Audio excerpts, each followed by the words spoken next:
Hola, yo soy Daniel Luna Soto.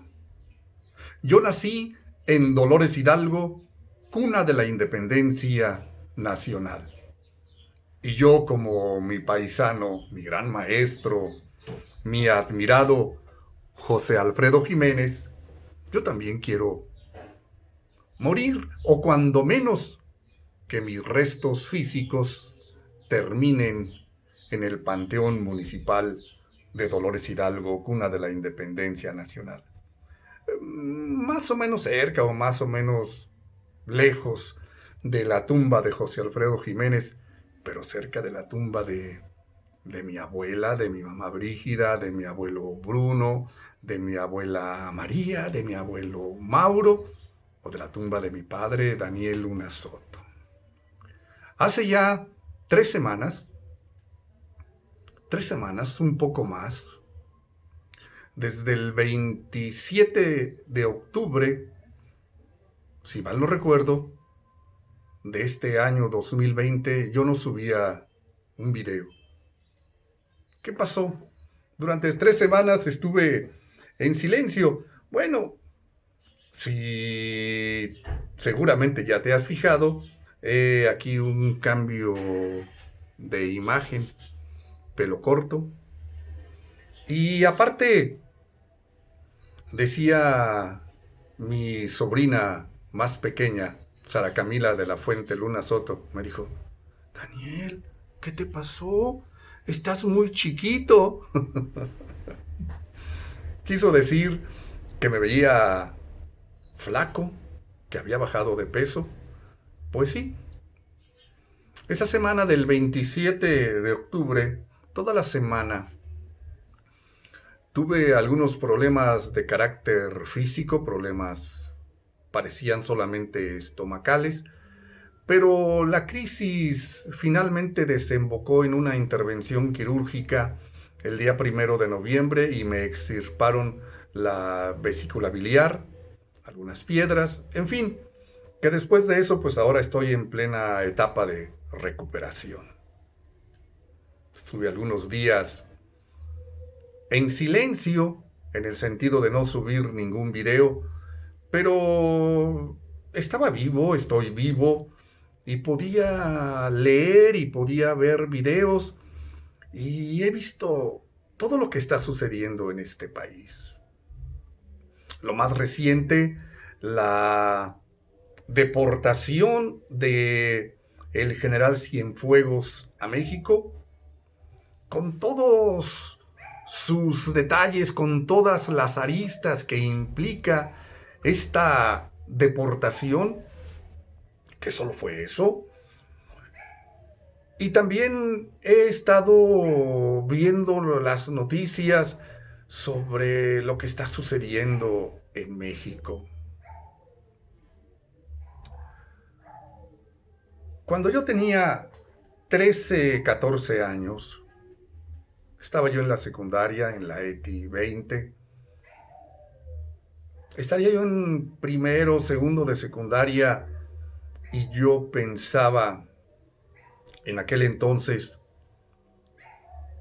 que el país no era un país democrático. Bueno, yo parecía un muchacho raro, traumado, acomplejado, como que había salido de otro planeta porque pues la inmensa mayoría de mis compañeros ni siquiera mencionaban el tema, ni siquiera decían algo sobre eso, vivían y ya. Y desde entonces era yo futbolista y fanático del fútbol y le iba a León igual que ahora. Pero eso no quiere decir que deje de pensar, no quiere decir que mi cabeza no funcione. Y por supuesto que estoy al corriente. Hoy empieza el repechaje en la Liga MX, en el torneo que le han llamado Guardianes, donde León obtuvo el mayor número de puntos, fue el superlíder. Pero en aquella época, a mis 13, 14 años, yo soñaba con que un día en México hubiera democracia, como había torneo de fútbol. Hoy son 18 equipos, en aquel tiempo eran 20. Existía el América, el Guadalajara, el Cruz Azul, pues el Necaxa, estaba por supuesto que León. Había prácticamente los mismos equipos, el Monterrey, los Tigres, los Pumas. Y en el torneo de fútbol cualquiera podía ser campeón, cualquiera. Mira, si el América fuera siempre campeón, ya no nos gustaría el fútbol. Porque ya ven que en algún momento han dicho que el América es el dueño del Estadio Azteca, es el dueño de la liga, es el dueño de las televisoras, ellos ponen árbitros, ellos ponen quienes dirigen, eso decían y siempre han dicho eso. Pero en la cancha eran 11 contra 11 y cualquiera podía ser campeón, cualquiera. Hombre, fue campeón, si mal no recuerdo, pues el Atlético Español, fue campeón pues cualquiera podía ser campeón, hasta el León.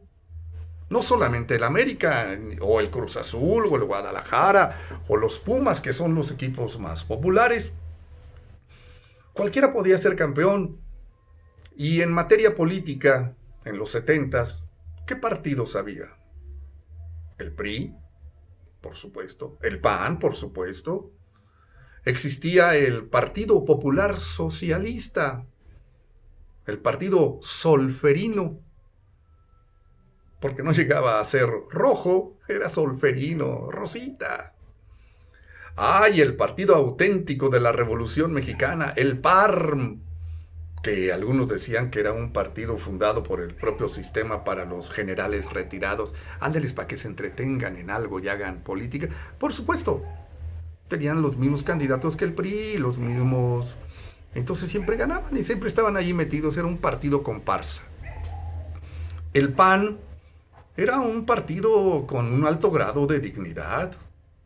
Sí, por supuesto que sí, pero estamos hablando del viejo panismo, de González Morín, estamos hablando de una serie de panistas que eran verdaderos opositores al sistema y que tenían un proyecto de país, que cuando los neopanistas se apoderan del PAN, a finales del siglo XX, los 90, la llegada de Diego Fernández de Ceballos, de Carlos Medina Plasencia, de muchos de ellos, pues llegaron y se apoderaron del PAN y se acabó el PAN, aquel viejo panista, aquel viejo panismo, donde militó mi abuela, mi mamá Brígida, donde militó mi tía Ángela, mi madrina.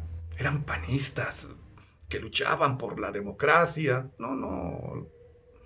Ahora, imagínate al PAN aliado con el PRI.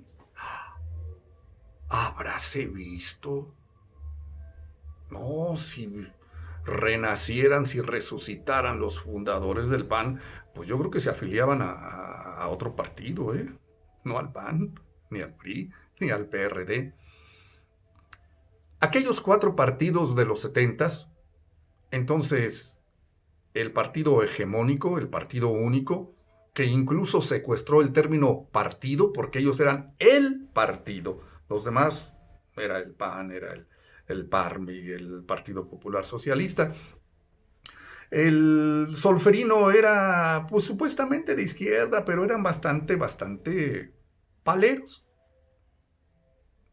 La dignidad de la oposición era el PAN, el viejo panismo.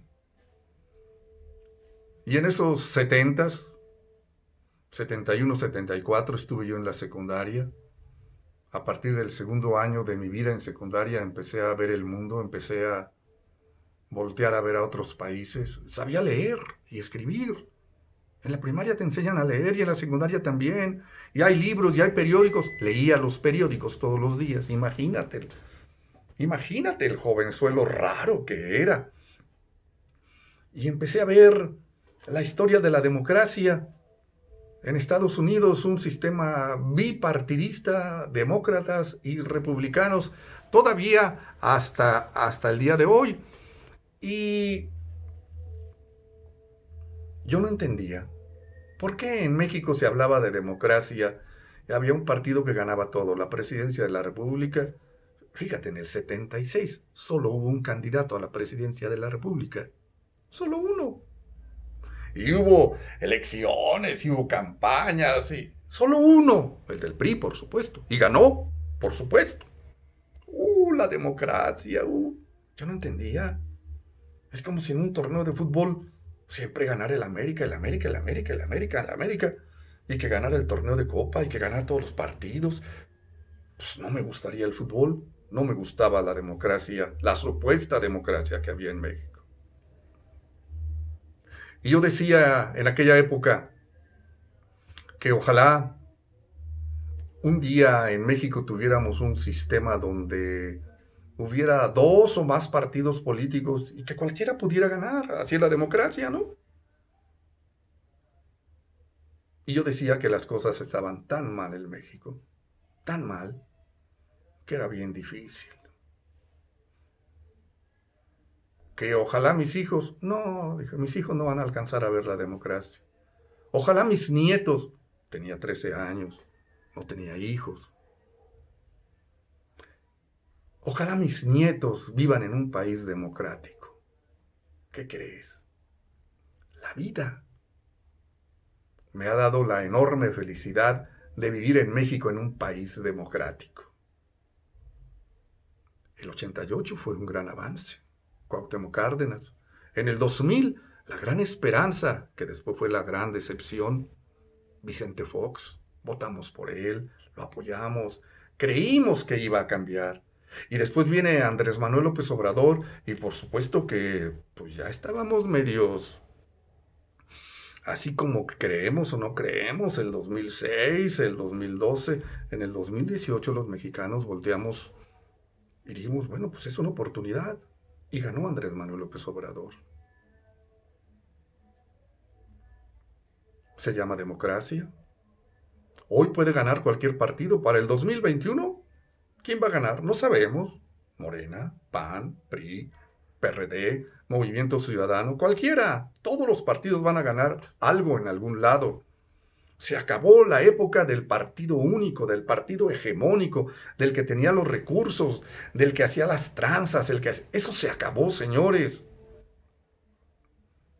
¿Tú estás con Morena? Felicidades. ¿Estás en contra de Morena? Felicidades. Se llama democracia, señores. Se llama democracia. Cualquiera puede ganar.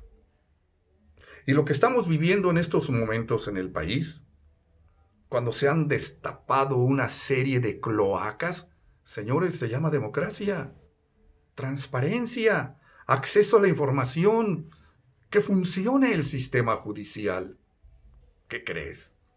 Lo que yo soñaba cuando estaba en la secundaria, que yo pensaba que mis hijos no lo iban a ver. Tengo 3 hijos, 7 nietos. Yo pensaba que mis nietos tal vez alcanzaran a vivir la democracia en México. Yo, Daniel Luna Soto, a mis 62 años, te digo, hoy yo vivo en el país soñado. Este país que tiene muchos problemas, que divergencias, confrontaciones. Este es un país vivo, un país hermoso, democrático. Bienvenidas las diferencias. ¡Hey, priistas, no se asusten! Panistas, no se asusten. No pasa nada. Algunos que estuvimos en la oposición durante años y años y años y nos acusaron de esto y lo otro y lo otro y lo otro. Bueno, pues tal vez hoy tenemos un gobierno que nos parece adecuado. Bueno, pues tenemos en algún momento derecho a decirlo. Y créeme, Andrés Manuel López Obrador no es Dios. En una democracia no hay dioses. En una democracia no puede haber un país de una sola persona. Andrés Manuel López Obrador solo es el presidente de México. Y me parece que va por buen camino. Yo soy Daniel Luna Soto. He regresado casi del inframundo para seguir hablando de México, de lo que me parece, de lo que he vivido. Dale like a mi canal, dale like.